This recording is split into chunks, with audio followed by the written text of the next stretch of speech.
Hello বন্ধুরা, আজকে আমি একটু মার্কেটে গিয়েছিলাম টুকিটাকি জিনিস কিনতে। সেরকমভাবে পয়লা বৈশাখের জন্য কিছু কিনতে না, টুকিটাকি একজনকে একটা গিফট দেওয়ার ছিল, সেই গিফটটাই কিনতে গেছিলাম। তো তার সাথে কিছু জিনিস নিয়ে এসছি আজকে। তো দেখো বন্ধুরা, মনে হলো তোমাদের সাথে একটু শেয়ার করি, তাই শেয়ার করছি। কি এনেছি দেখো, এই একটা টি শার্ট এনেছি সাদা, গিফটের জন্য এনেছি।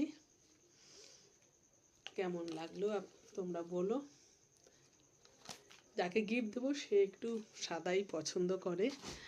আর কি মনে হলো, পানমুন্ডা প্যান্ট নিয়ে এলাম দুটো, এই যে দুটো, এই একটা একটা ছেলে আর একটা কাউকে দেবো গিফট। আর একটা পাপোশ নিয়ে এলাম, এই যে পাপোশ নিয়ে এলাম। আর নিয়ে এলাম রুমাল, 3-4টে প্যাকিং করা রুমাল ছিল, এই নিয়ে এলাম। আর কিছু না, এই কটাই এনেছি। আর আইসক্রিম খেয়ে চলে এসেছি। ওকে বন্ধুরা, কেমন লাগলো আজকের আমার এই মার্কেটিং করাটা। টুকিটাকি জিনিসই সেরমভাবে আমাদের কিছুই কিনিনি, এই কটাই গিফটের জন্য গিয়েছিলাম কিনতে, একজনকে দেওয়ার ছিল তাই।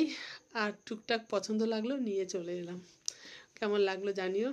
ওকে, টাটা, বাই।